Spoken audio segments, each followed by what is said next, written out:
Hello, welcome to Bad Movie Touch, the only show on the internet where the host can't seem to make up his mind on where he wants to place the camera. And today we're going to be taking another look into the past, specifically 1999. Yeah, a lot was going on in 1999. People were just about to be disappointed by George Lucas. Everybody was really scared that computers were going to reset and not know what to do. Everybody was partying because Prince told them to. And I was living out my heyday of being 5. Yes, the last year of the 20th century was a very strange time, and even stranger still were the movie choices around at this chaotic period. Like the film we're going to be viewing today, Idle Hands. And yes, for those of you who may be wondering, the title is a reference to that old saying, idle hands are the devil's playthings. Now, if you're wondering how they managed to make a well-crafted, funny stoner horror comedy based off a simple saying like that, well, they didn't.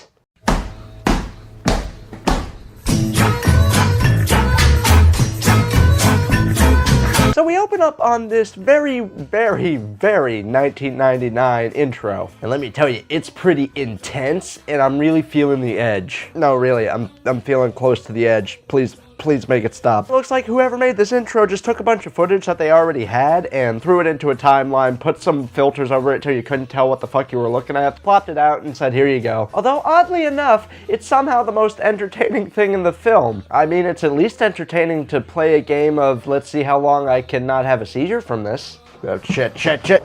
My guess is that this, title sequence is probably the best produced thing in the movie. Yeah, it's really what, like, I'm, like, enjoying it a lot. It's, like, scaring me. I mean, the music's terrible. And then we cut to the scariest thing that a horror movie could possibly start with. Fred Willard not trying. Yeah. No.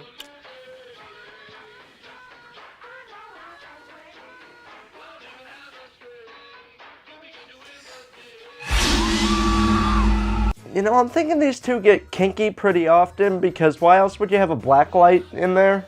So this opening is really long, and it just ends with both of them getting murdered. They're trying to make this a scary horror scene. Don't get me wrong, it's not working at all. At least with this opening scene, they're saying, hey, we've seen a horror movie before.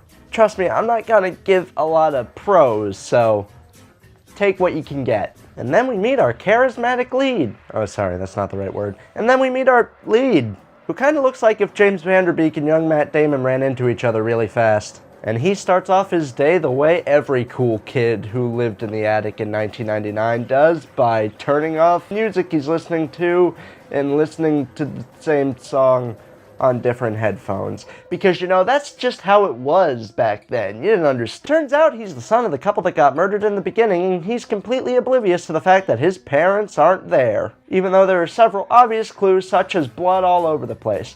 But here's the thing. You would expect this to be played for comedy, but it's not. It's just kind of a thing that's there.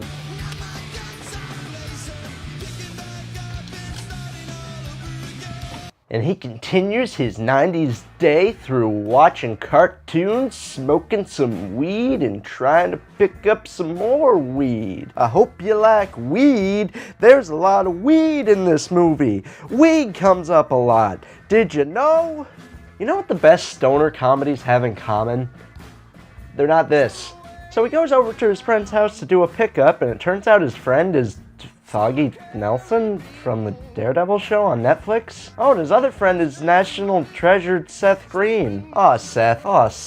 I'm a huge fan of Robot Chicken and that terrible Star Wars animated show you made that's never getting released. Aw, Seth. They tell our boring lead that he needs to have more ambition. I mean, that's good advice. I think better advice would be he needs to not be in movies. All you do is smoke pot and watch TV all day. Don't get me wrong, that's what life is all about, but don't you think you should have some ambition? Like a goal? Aw, Seth. I hear if you combine nutmeg, and oregano, you can get pretty wasted. Wait, what? So all those people in high school who just sold people spices in tiny Ziploc bags actually had something there? The fuck? They also inform him about the murders that have been going around, and he realizes that he hasn't seen his parents in a couple of days. And then he immediately forgets about it because Jessica Alba's outside. You know, I've forgotten about worse things for stupider reasons. Wait, have I? Don't quote me on that. And he decides to go and help her because she dropped her lyric book. Wait, her what? Yeah, okay, so Jessica Alba just keeps a book of, like, songs she's made up that are pieced together like ransom notes? Whose idea was this? Just to be clear, if there's a serial killer going around and somebody you know has something like that, prime suspect. Just saying. And in case you're wondering what kind of Jessica Alba performance we're getting... My book!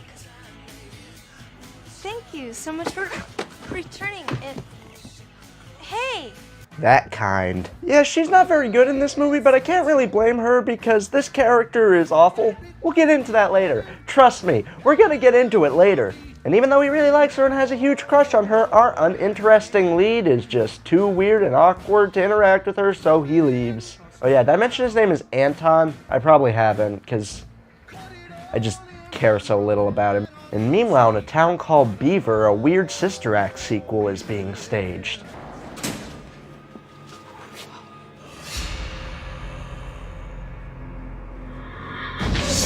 Yeah, probably better than the musical. Disclaimer, I have not seen the musical, it's probably fantastic. So Vivica Fox does some detective work and makes a startling revelation. She's not very good at drawing a circle. Anton runs into cops he knew from high school who give him a hard time because he has an empty bag in his pocket from the pants he borrowed from Foggy. Which is just such an interesting thing to happen in the movie. I'm glad it happened. I don't feel like my time's being wasted.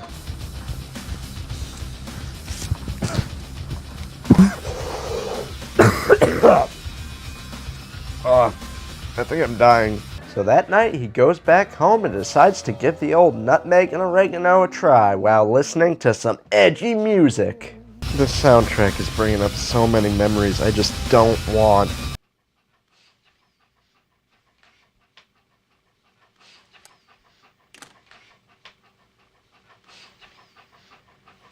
How dare you? You let him be a good boy. So he tries it and immediately regrets it. Kinda like me every time I try to go outside. He decides to make himself a sandwich, and then he finally notices all the blood that's been all over the place and promptly freaks out.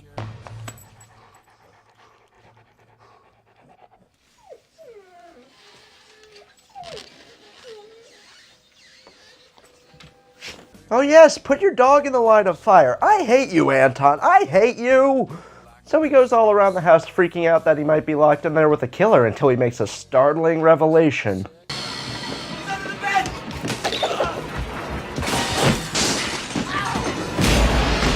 Oh no, his parents' terrible decorations in the end were his parents. What a great twist. Wait, what's going on? Okay, for some reason I'll buy that he's just such a stupid character that he hasn't questioned where his parents have been for a few days, but you haven't noticed the smell? Think of the smell. You haven't thought of the smell, you bitch! So he freaks out and runs into his friends again and decides to let them in on what he's found. Oh, and then they try to do this joke, and it totally isn't terrible and obnoxious at all the way it's executed. It's just so great. So it's here where they find out what's been going on. Anton's hand has been the killer this whole time. Wait, what? Yes, it turns out his hand killed his parents and also has been killing all the other people. Oh, and then he kills his friends, and then the movie's over. Okay, that last part's not true, but I really wish it were. Yes, they didn't set this up, they didn't establish this character by the time these killings even started happening on screen. Prior to right now, we've never seen it in action. Outside from that scene of Vivica A. Fox, we haven't really established this or set this up at all, but okay, fine, it's his hand, it's fine, it's whatever, let's... Shining reference? Oh, no, you just stole the shot for no reason. Okay.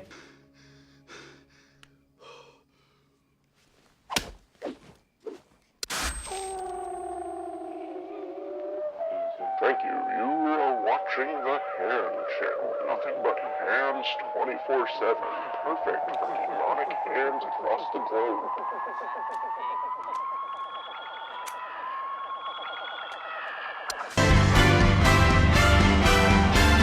I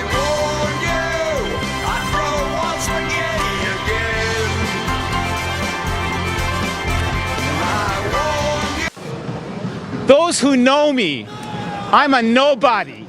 You understand? And you can't kill a person with no body. So why am I afraid? I'm not afraid.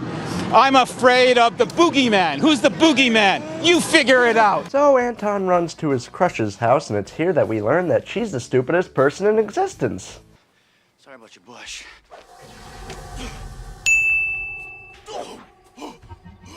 No problem. Jesus, look at you. Yeah. I was looking for my cat. We got in a fight. You sure got your ass kicked. I did okay.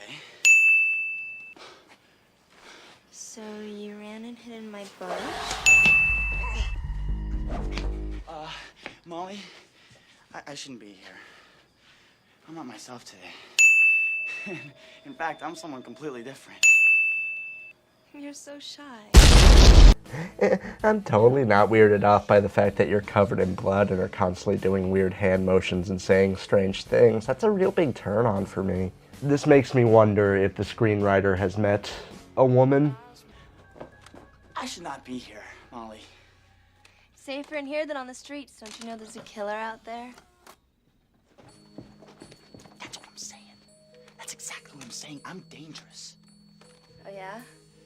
How dangerous. Oh, well, I've so far been involved in several murders. Ooh, tell me more. So then, despite the fact he couldn't think of a solution to stop his hand from, you know, killing his parents, or all those other people, or his friends, he figures out a way to stop it to have sex. Because, you know, when you're motivated, you can really think your way out of anything. Any situation. Like the fact that maybe you are contractually obligated to shoot a movie. Like, if you really think about it, you could find a way out of it, and then things like this wouldn't happen. So the movie just kinda slumps along until this scene. Nick? No, I'm pretty far from okay, man. Dude, just don't touch me, man. I'm not alright right now. You guys just came out of nowhere, grabbing myself, and there was no the bottle still going down the street. Man, cool, we'll figure it out. Alright, we'll figure it out. Oh, don't touch me, dude. I'm not kidding, man. What were you doing? What were you doing? You told me to take this guardian and debt? Oh, now you can take over. Put your ass in the unemployment line.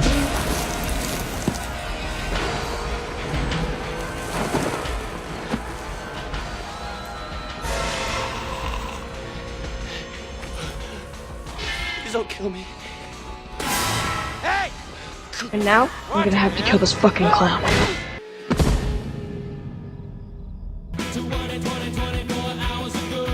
He wakes up the next day, realizes it wasn't all just a crazy dream, and they explain how they came back to life. I mean, there was this big bright white light at the end of a long tunnel, right? And there were all these chicks' voices and that music. Music? Yeah, kind of uncool music like Enya.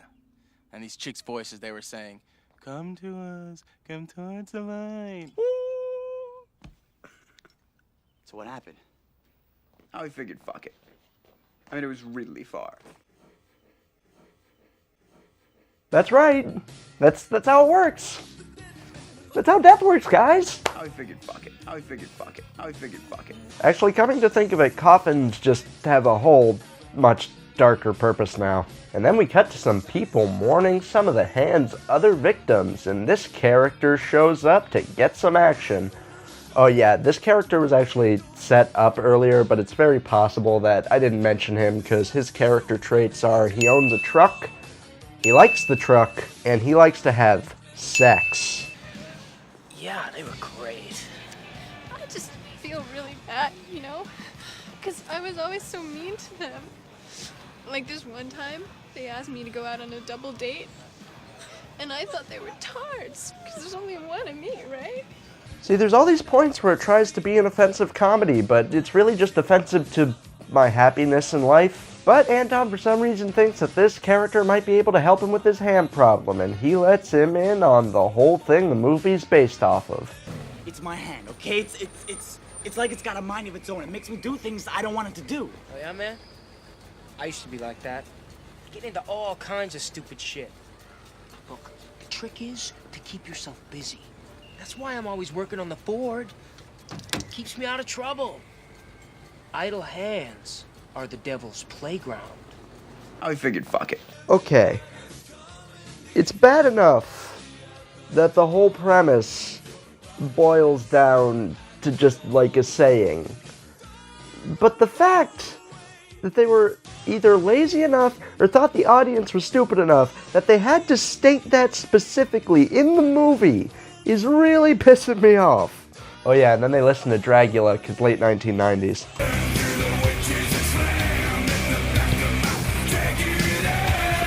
Little did we know back then that Rob Zombie would one day go on to make his own terrible horror movies. So he decides to try and combat the ham by keeping his hands busy with something like knitting. There's grasping at straws for plot, and then there's wasting my time. And look, the guy, the one with the severed head, he's smoking weed like it's coming out the bottom of his neck. Isn't that funny?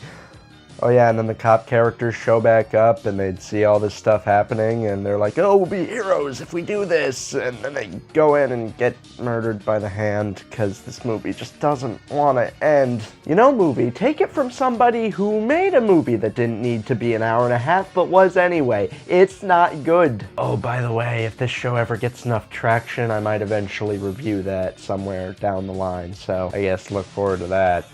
It ain't good.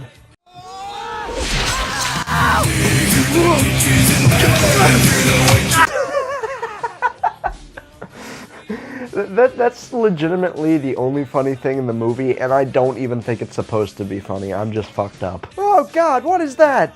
Yeah, it's, for some reason, sometimes with this severed head thing, they'll have the actual actor either just doing some sort of trickery with a green screen or maybe just a set or something, but then sometimes they'll cut to this terrifying Chucky head, and it's legitimately scarier than anything else in the movie, except maybe the fact that it was made at all.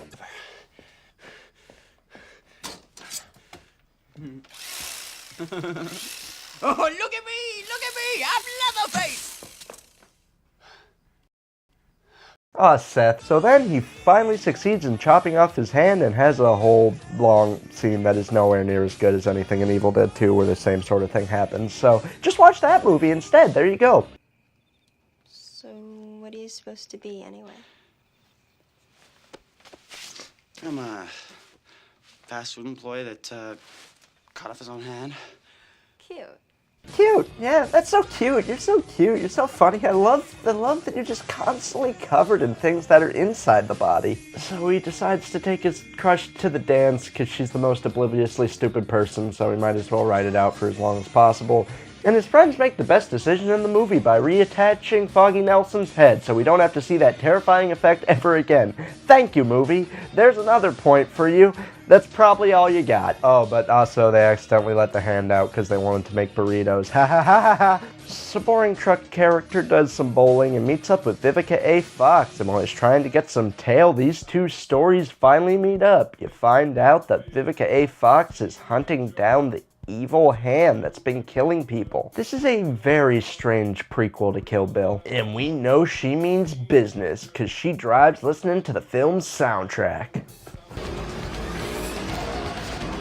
This video is really going to hurt my back. Anton needs to find the hand, and so he decides to steal Truck Guy's truck, which Truck Guy doesn't like, but it's okay because Vivica A. Fox is coming to the rescue. Oh, never mind, she's dead.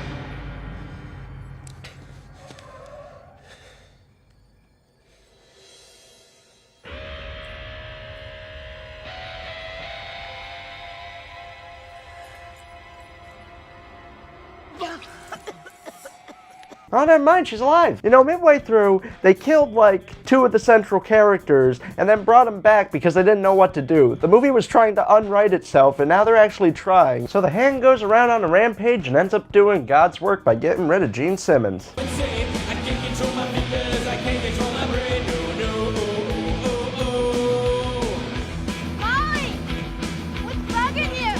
I don't know, I'm just really confused as to why Offspring is here. Yes, it's time to meet the biggest star of the movie, The Offspring.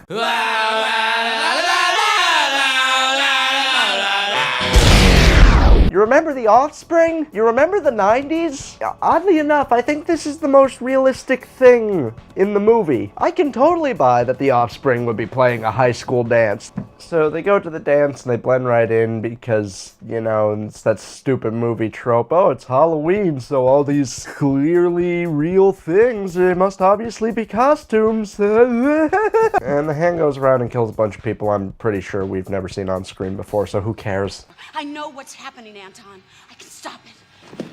Really? How? Die!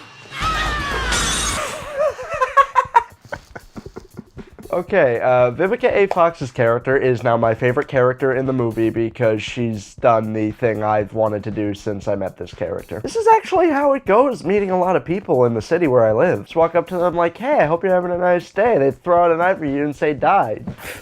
Starts stabbing at glass. I live in Nebraska. So she starts trying to kill him until he eventually tells her that the hand's not even attached to him anymore, which she gets real angry at him for, which, okay, attachment of the hand seems to work as a viable option for getting rid of this thing, so why isn't that where you go to? Why do you immediately jump to must kill? Why don't you go to stab the hand individually first? Do you know what you're doing? But then we find out that the hand wants to take Jessica Alba to hell, just like that movie, which is so much better than that. There's another better movie you can watch, and hey, it's another Sam Raimi one. This is seeming to be a through line. Anton tries to warn everybody, but the hand is already there. It allows the lead singer of The Offspring to show off his acting talents. Get out of here, kid! You had your fun, now it's time to... Oh, he doesn't have any. Okay, guess it's just like musical talent.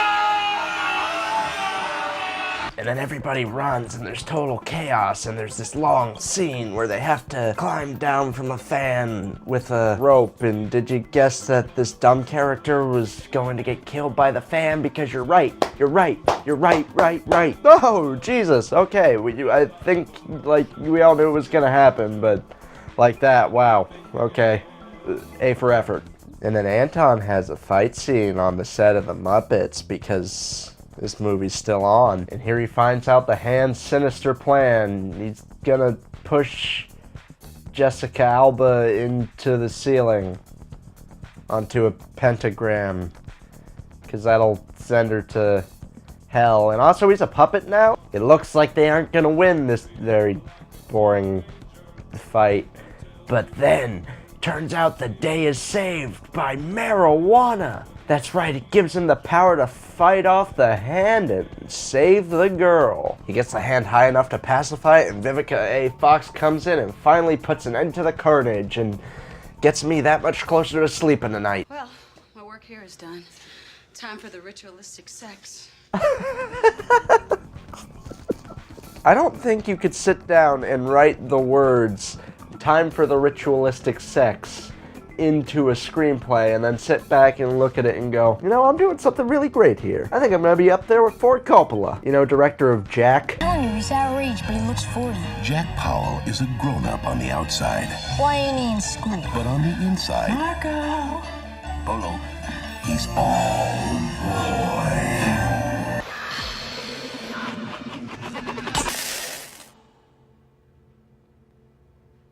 That's it? That's it? No explosions, no hellfire, no... I mean, no, I'm glad everybody's all right, but yeah, that was weak. Do you see the problem with the movie? Just bringing it up and pointing it out doesn't make it a joke. It just makes it annoying. Wait, are we sure this is Seth Green? Because this would make a lot more sense if Seth MacFarlane was somehow involved with this. Oh, it looks like the day is saved, but then the only justice in this movie happens.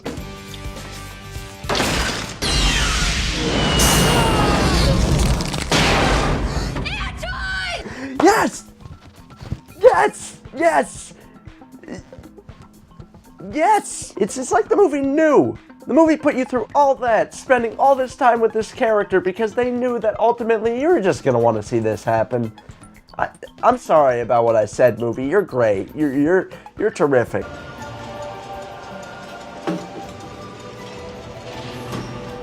What the hell? Oh, okay. So the movie wastes your time for so long, puts you through so much, stretches out so much material, and then once they're past the hour-and-a-half mark, they're just like, okay, guess we're done here. Let's go. No. God damn it. Guys, you love heaven too? Yep, that's right. It wasn't just a one-off joke. That's just how death works. No matter whether you're crushed by a car, or you get decapitated, or you get a beer bottle in the head, or you get chopped up by a fan. Oh, I guess maybe not that last one apparently. But his friends show up and let him know it's all okay. The movie wrote itself. The movie tried to unwrite itself, and then they were just like, it's done. Time to go home. Not since Citizen Kane! Oh, and just for one final laugh, they play a little trick on him.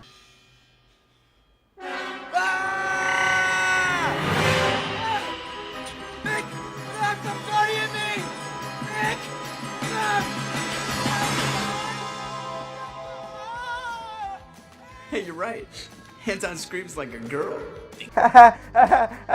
You're gonna have PTSD for the rest of your life from this traumatic experience. You're probably gonna have weird things about hands for the rest of your life. Congratulations, Anton. You made a good choice deciding to come back from that. Also, you're probably gonna have huge damage to your entire body from being crushed by that car. No, Anton, you're just a beacon of good decisions. I'm glad you came back. I'm glad the movie didn't get what I wanted. I'm glad. I'm so glad. I'm glad about everything. Can't you see how glad I am?